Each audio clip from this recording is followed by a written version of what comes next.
C'est un plaisir d'être ici ce soir, puis partager avec vous comment notre équipe applique ou explore les techniques d'intelligence artificielle pour une meilleure prise en charge de l'épilepsie, une des maladies neurologiques les moins comprises en santé. Donc, pour rendre les choses un peu plus pratiques, j'aimerais commencer ma présentation par vous montrer un exemple d'une crise épileptique. Puis c'est une vidéo qui est disponible sur YouTube, puis été enregistrée par la caméra de surveillance d'un dépanneur en Colorado.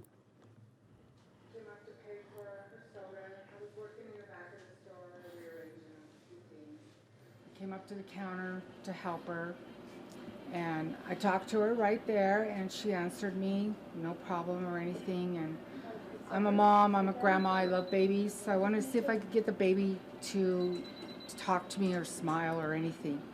And all of a sudden, the girl had a glazed look over her face, and I knew something wasn't registering with her. So I Donc ici on voit que la personne va sentir un certain malaise se traduisant par un changement d'attitude. C'est ce qu'on nomme généralement aura. Puis, selon le témoignage de la caissière, il y avait un regard creux, ce qui montrait donc une altération de l'état de conscience. came up to pay for Excusez, her je sais pas. soda. I was working in the back of the store, rearranging a few things. I came up to the counter to help her, Désolé pour ça, ça va. and I talked to her right there, and she answered me, no problem or anything. And I'm a mom, I'm a grandma, I love babies, so I wanted to see if I could get the baby to talk to me or smile or anything.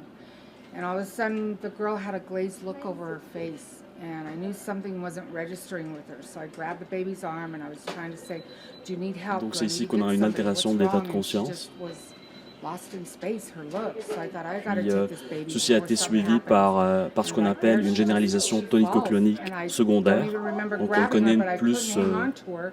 sous le So I nom de yelled for a convulsion. customer that was in the store. Came back. Comme on vient de voir, le corps va devenir tonique, raide, ce qui entraîne la chute. Donc, quelques caractéristiques concernant l'épilepsie. C'est une des maladies neurologiques les plus prévalentes qui affecte environ une personne sur 100 dans le monde. Ici, au Canada, en moyenne, chaque jour, 42 nouvelles personnes reçoivent un diagnostic d'épilepsie. Puis malgré tous les médicaments que nous avons actuellement, un peu plus que le tiers des patients de tout âge continuent à vivre avec des crises persistantes.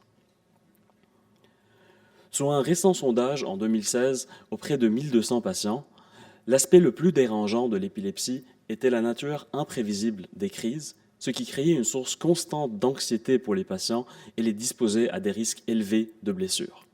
Cet aspect a été récemment témoigné ici au Québec par Mme Martine Morotti, mère dont le fils a été décédé suite à une crise d'épilepsie. Écoutons son témoignage. Couché, là, tu sais, veux-tu être malade en dormant ou... Je vais dire quelque chose que lui, il doit se dire, ah, ma mère, elle dira pas ça, là, mais des fois, il avait peur, il venait se coucher avec moi. Ben, Il a je comprends. 21 ans, 21 ans, là. Puis il venait me rejoindre parce qu'il avait peur de faire une crise, puis veut pas, lui, il est pas conscient, il sait pas, il va se réveiller, bon, des fois, il avait de la difficulté à parler après, il savait plus trop où ce qu'il était, tout ça. Moi, je retournais pas me coucher dans mon lit, là. Je passais la nuit avec lui dans son lit. Donc, il ne pouvait pas aller coucher ailleurs trop souvent. là. Ben, il le faisait pas.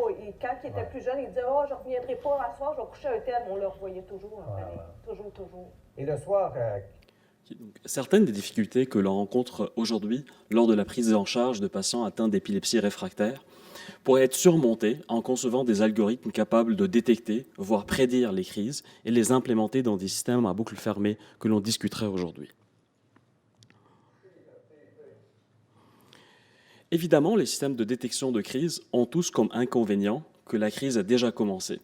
Ce sera alors meilleur si on peut prédire la crise avant qu'elle survienne. Donc la prédiction de crise pourrait être facilement comprise par analogie aux prévisions météo. Ça va afficher de façon continue la possibilité ou la probabilité de pluie, puis si la probabilité est élevée, on va décider d'amener notre parapluie. Tout de même, un patient épileptique qui saurait qu'une crise pourrait survenir, décider de se mettre en sécurité, de prendre un jour de congé ou de prendre un activant. Donc la prédiction de crise pourrait être comprise aussi par ou reformulée par la détection de l'état pré-ictal ou l'état pré-crise. Donc, par convention, on a l'état pré-crise, on a l'état ictal, l'état de crise, l'état post-ictal, l'état post-crise et l'état interictal. Et ici, on les voit sur des enregistrements EEG, donc électroencéphalographie intracrânien. Donc, c'est acquis à travers des électrodes implantées à l'intérieur du cerveau. Donc, notre objectif était d'aller détecter ces différents états en utilisant les techniques d'intelligence artificielle. Je ne vais pas trop m'attarder sur les principes de base de l'apprentissage automatique, mais la règle de base consiste à avoir une base de données et un algorithme d'apprentissage. Puis on va essayer d'apprendre à cette machine de répondre à nos futures questions. Par exemple, en voyant des exemples de fruits et d'animaux, un algorithme va apprendre à reconnaître un chat d'une pomme. Dans notre cas, en voyant les différents états à base d'EEG intracrânien, l'algorithme va apprendre à identifier l'état pré-ictal ou l'état pré-crise. Voici les grandes étapes d'un algorithme de prédiction de crise par apprentissage automatique. L'acquisition de données, un premier pré-traitement, l'extraction et la sélection de caractéristiques, la classification et un post-traitement.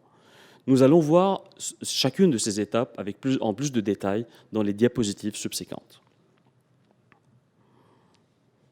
On va commencer par discuter les données qu'on utilise. Nous avons par exemple accès à une base de données d'enregistrement EEG intracrânien de 3 chiens atteints d'épilepsie focale de façon naturelle, implantés avec le dispositif ambulatoire Neurovista.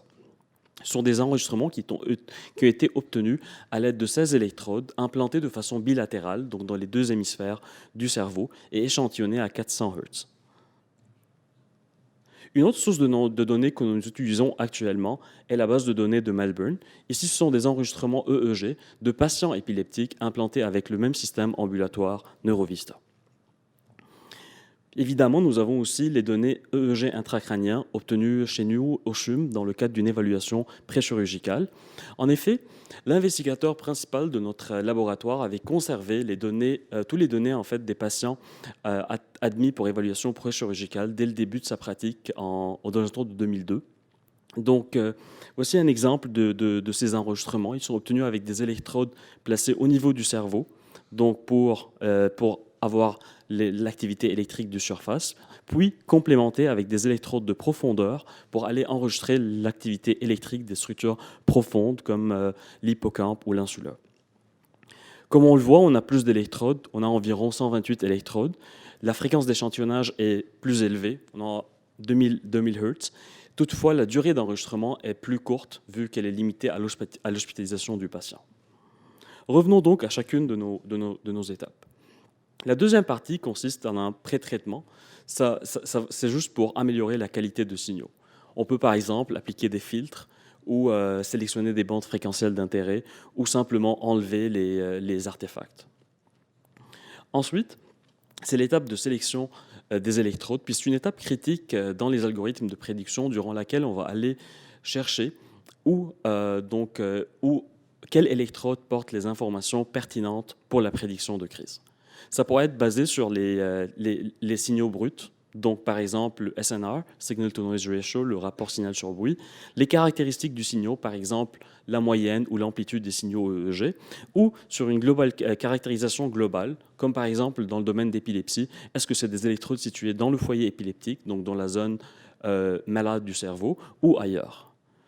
Généralement, on le fait de façon visuelle, donc un épileptologue va analyser l'origine et la propagation des signaux EEG, puis il va définir cette zone, ou on peut le faire aussi de façon quantitative. Notre équipe s'est plutôt concentrée sur les approches quantitatives de connectivité effective, et par effective, on veut dire dirigée, donc c'est quel contact qui drive l'autre contact, pour localiser le réseau épileptique. Puis on utilisera après ces électrodes lors de la conception de notre algorithme de prédiction. Une des méthodes qu'on a utilisées est la DTF, ou Directed Transfer Function, qui est une extension multicanon de la théorie de causalité de Granger. En d'autres termes, un signal X est dit causal d'un signal Y si les valeurs antérieures de X permettent la prédiction des valeurs futures de Y. Dans ce cas, X est considéré dans ce cas générateur et Y récepteur ou sink. Je ne veux pas trop rentrer dans les détails techniques de la méthode, mais grosso modo, le résultat est une matrice de connectivité, comme ici, c'est dans le cas de 4 canaux. Puis chaque élément de la matrice de connectivité va montrer les relations causales entre une électrode J, donc colonne, et une électrode I. Ainsi, si on intègre à travers les colonnes de la matrice de connectivité, on va pouvoir extraire le débit sortant de chaque électrode. Et si on intègre à travers les lignes, on va aller extraire le débit rentrant. Dans un de nos travaux, on a utilisé ces informations de débit entrant et débit sortant comme entrée à un algorithme de classification non supervisé, K-means clustering, pour déterminer de façon adaptative c'est quoi les générateurs et les récepteurs d'activité épileptique. Puis on utilisait en fait ces contacts pour le développement de notre algorithme de prédiction. Voici un exemple des résultats de la DTF sur des données de chiens de Melbourne, de Minnesota, excusez. On commence par isoler donc, la bande fréquentielle d'intérêt. Donc, c'est quoi la bande fréquentielle dans laquelle la crise a lieu? Comme par exemple, ici, on peut voir que c'est entre 8 et 12 Hz. Après, on va aller calculer la matrice de connectivité dans cette frequency range, donc dans cette bande fréquentielle. Et ici, on peut voir, par exemple, que l'électrode 11, donc si on se concentre sur la colonne 11, peut être considéré comme générateur d'activité épileptique, car il maintient une relation causale élevée avec tout le réseau. On peut voir ici que les générateurs d'activité épileptique sont focaux, donc c'est une électrode, ce qui confirme la nature d'épilepsie focale dans les chiens en fait, qui ont été implantés, mais les récepteurs en fait, sont dans les deux hémisphères. On a ensuite utilisé une variante de la DTF, la SWADTF, Spectrum Weighted Adaptive Director Transfer Function, qui permet de déterminer maintenant automatiquement les bandes fréquentielles d'intérêt et pourrait utiliser sur des enregistrements avec un nombre relativement élevé de canaux, comme les enregistrements de patients admis au CHUM. Donc, c'est un peu similaire que l'analyse DTF. La seule différence, c'est qu'on a un modèle adaptatif, autorégressif. Puis, donc, ça, c'est un exemple d'implantation d'un patient. On voit on a des électrodes de surface, des bandelettes et des électrodes en profondeur, ceux en couleur. Donc, on a un nombre relativement élevé de canaux, environ 128 canaux. On applique la SWADTF. On a une matrice de connectivité. On fait une évaluation statistique non paramétrique c'est comme un seuillage pour déterminer les relations qui passent, donc qui sont statistiquement significatives, et on détermine les générateurs et récepteurs d'activité épileptique. C'est un travail qui a été récemment publié dans Epilepsy Research, et des résultats prometteurs ont été reportés. Et par prometteur, on veut dire que les générateurs qui ont été identifiés par la méthode se situaient dans les volumes réséqués, donc dans les volumes qui étaient enlevés pour les patients qui ont réussi la chirurgie. Pour conclure dans cette étape, afin d'évaluer la reproducibilité maintenant des résultats ou des générateurs qu'on identifie par la SWADTF, on est allé les tester sur des bases de données qui contiennent plus de crises par patient, comme la base de données Melbourne, qui contient 12 patients atteints d'épilepsie focale qu'on vient de discuter, implantés avec le dispositif Neurovista. Puis l'avantage ici, c'est que l'implantation durait jusqu'à 1 an par patient. Donc on avait un total de 3010 crises. Puis ici, on voit le pourcentage d'apparence du générateur d'activité épileptique à travers les 12 patients. Donc, de façon plus quantitative, le même générateur d'activité épileptique a été sélectionné chez le même patient, en moyenne 86% des cas. Puis ici, on voit un exemple donc de 32 crises, donc des matrices de connectivité à travers 32 crises d'un même patient. Une fois les électrodes sont sélectionnées, on s'en va extraire des caractéristiques de ces électrodes qui pourraient être utilisées comme entrée à un algorithme de classification. Dans le cas d'exemple ou d'identification d'un chat, ça pourrait être la présence des moustaches, des 4 pas ou d'oreilles pointues. Mais pour un signal EEG, c'est plutôt des caractéristiques comme l'amplitude, l'écart type ou donc le contenu fréquentiel du signal. Donc, ça, c'est un exemple d'une caractéristique qu'on pourrait extraire, c'est la time frequency, donc analyse temps-fréquence. Et c'est tout simplement une quantification des bandes fréquentielles du signal à travers le temps. On a récemment publié un article dans lequel on a discuté des différentes caractéristiques qu'on pourrait extraire d'un signal EEG dans le cadre d'une étude sur l'épilepsie. Puis on les avait classifiés en univariés versus multivariés, dépendamment si c'est extrait d'une seule électrode ou d'une combinaison d'électrodes, linéaire versus non linéaire, donc dépendamment de la formulation mathématique de la caractéristique. On a ensuite utilisé un algorithme de sélection de caractéristiques qu'on va discuter tantôt pour voir lesquelles sont les meilleures pour la prédiction de crise. Mais grosso modo, on a trouvé que les gamma band power, donc les oscillations rapides au niveau de l'EEG, ont été les plus fréquemment choisies. Alors que la densité spectrale de puissance ou la quantification donc, des bandes fréquentielles, comme on vient de voir maintenant, l'analyse temps-fréquence est la plus utilisée pour la prédiction de crise. Cette caractéristique permet d'identifier le contenu fréquentiel du signal, mais ne permet pas d'identifier ou de caractériser les interactions entre différentes fréquences d'un signal. On s'est alors orienté vers de nouvelles caractéristiques, notamment le couplage multifréquentiel. Voici en fait 3 exemples, puis on voit donc le premier type, c'est le couplage phase-amplitude. Donc pour un signal, on va aller voir comment l'angle de phase à une certaine fréquence va pouvoir moduler l'amplitude d'un autre signal. Il existe aussi amplitude, phase et ainsi de suite, et plusieurs autres. Donc on a commencé à étudier la faisabilité d'utiliser le couplage phase-amplitude pour distinguer l'état préictal, donc l'état pré-crise, de l'état interictal. En s'inspirant de la littérature à cet égard, on a commencé à voir comment la phase ou l'angle de phase d'un signal lent, comme le signal en bleu ici, puis sa phase en rouge, pourrait moduler l'amplitude d'un signal rapide. 2 tests statistiques ont été appliqués, puis les résultats ont été prometteurs, donc significatifs, puis c'était plus prononcé pour le couplage delta, donc oscillation lente au niveau de phase, et amplitude rapide au gamma. Mais la complexité de calcul était toujours élevée, donc on s'est orienté vers le couplage multifréquence de phase.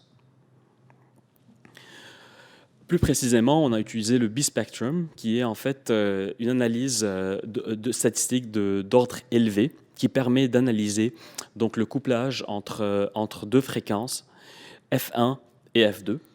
Donc ici, on voit les contours au couplage maximal entre les 2 fréquences. On a extrait 3 caractéristiques, je ne vais pas trop entrer dans les détails, mais aussi on a trouvé des résultats significatifs. Puis ces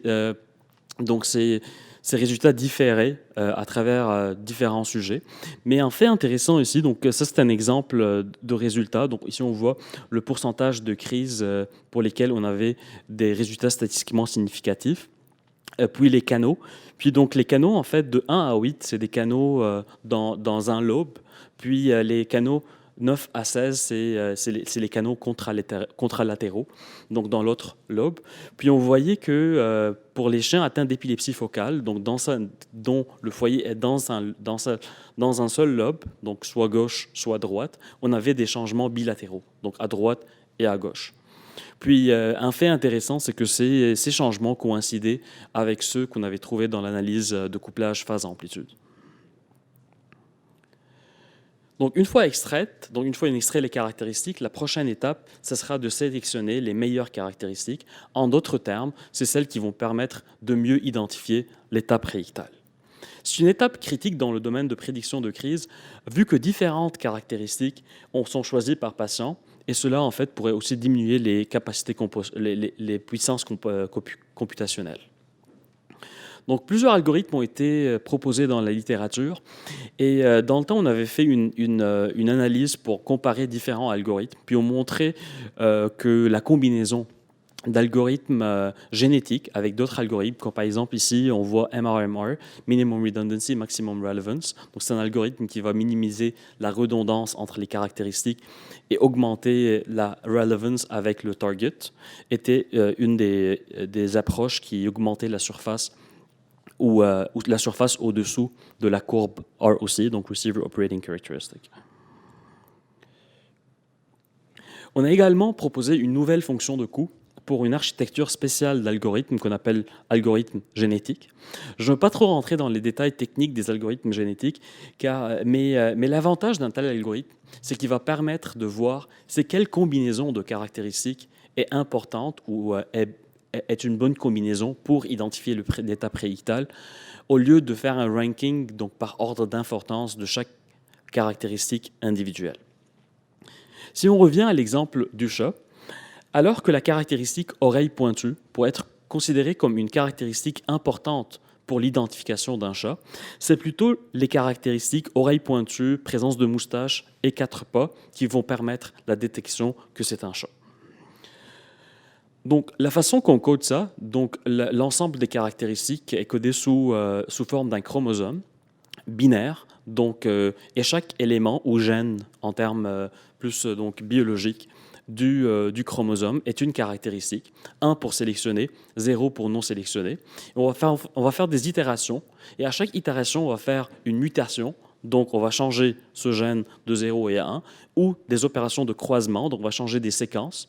Puis, on va répéter ces itérations tout en respectant une fonction de coût, un critère de performance ou un critère d'arrêt. Ici, on arrive à l'étape majeure d'un algorithme de prédiction qui est la classification. Donc, on va essayer de trouver une fonction de décision pour pouvoir classifier les différents états en utilisant les caractéristiques qu'on vient d'extraire et de sélectionner. En 2D, le problème va consister à trouver la droite qui pourrait séparer les cercles bleus des cercles rouges. Étant donné que différentes lignes existent, des classificateurs ont été proposés pour augmenter ou maximiser la capacité de généralisation. Par exemple, une machine à vecteur de support va chercher la droite qui maximise la distance entre les 2 points les plus proches. Puis ici, on peut voir c'est une classification linéaire, mais un fait intéressant en utilisant une astuce de noyau ou kernel trick, on va pouvoir projeter les données dans un espace à dimension élevée, capable de performer des décisions non linéaires. On avait en fait montré dans le domaine de prédiction que la combinaison des algorithmes génétiques avec des machines de support à noyau non linéaire augmentait les capacités de prédiction. D'autre part, on a effectué donc des classifications avec des réseaux de neurones en utilisant comme entrée les données les caractéristiques de couplage du bispectrum, donc phase-phase. Puis si on voit, donc on a les 16 canaux EEG, une fenêtre glissante de 30 secondes de laquelle on extrait le bispectre. Après, on crée un feature vector, donc un vecteur de caractéristiques. Ici, on a 16 valeurs car on a une valeur par canal. On utilise ça comme entrée au réseau MLP, donc c'est un réseau perceptron multicouche, puis feed-forward. Puis on a la classification, c'est une classification binaire pour préictal versus interictal. On a poussé ça un peu plus loin, puis on a changé le réseau MLP, donc le réseau feed-forward, par un réseau récurrent qui va prendre en considération la séquence temporelle du signal. Puis si on voit, au lieu des 30 secondes, on a des séquences de 5 minutes. Puis c'est le même problème de classification binaire, préictal versus interictal. Et si on compare un peu les résultats entre les deux classificateurs, on voit que le LSIM, donc le réseau récurrent, augmentait les capacités de prédiction ainsi que les capacités de généralisation. Et par généralisation, on veut dire que l'erreur ou la différence entre la performance sur l'ensemble d'apprentissage et l'ensemble de tests est plus petite. Donc, les études de prédiction ont également ajouté une dernière étape qu'on appelle une étape de post-traitement, dont le but est d'améliorer la spécificité, donc de diminuer le nombre de faux alarmes. En regardant ce tracé, donc ça c'est un exemple de tracé de la sortie d'un algorithme basé sur une machine à vecteur de support, dont les barres noires. Puis on voit en fait qu'on a beaucoup de fausses alarmes en interictal. Donc, puis cela, dans la littérature, a été attribué à la présence de différents états de vigilance cérébrale ou au fait que le cerveau se prépare pour faire une crise, mais certains mécanismes d'inhibition vont agir en sorte qu'il n'y a pas de crise. Donc, le post-processing, dans ce cas, ou le post-traitement, on a utilisé dans ce cas une méthode qui s'appelle Firing Power Technique, puis peut être vue comme un filtre passe-bas. Donc, en termes simples, c'est la sortie noire qui va en fait limiter la génération d'alarmes aux périodes durant lesquelles les probabilités successives, comme ici, d'être en préictal sont élevées. Donc, en résumé, bien que les résultats soient prometteurs, plusieurs contraintes théoriques et technologiques doivent être surmontées avant le développement de produits commercialement disponibles. À court terme, on est toujours en train d'améliorer les algorithmes. On travaille sur des classifications multiclasses maintenant. On s'intéresse aussi par l'aspect continu, real-time des algorithmes, l'amélioration de la spécificité, ainsi que les capacités computationnelles.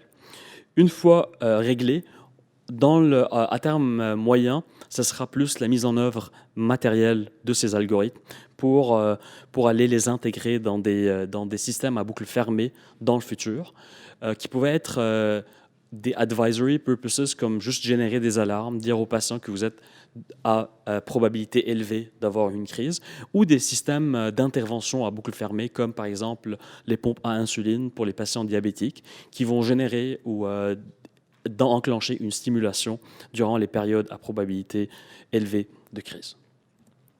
Donc, mes remerciements sont dus à nos commanditaires, à Dr Nguyen, mon encadrant au niveau postdoctoral, Prof Sawan, mon encadrant au niveau doctoral, à ma collègue Laura, qui est parmi nous aujourd'hui, puis qui a contribué en grande partie à ce travail, puis à vous, à votre attention. Merci beaucoup.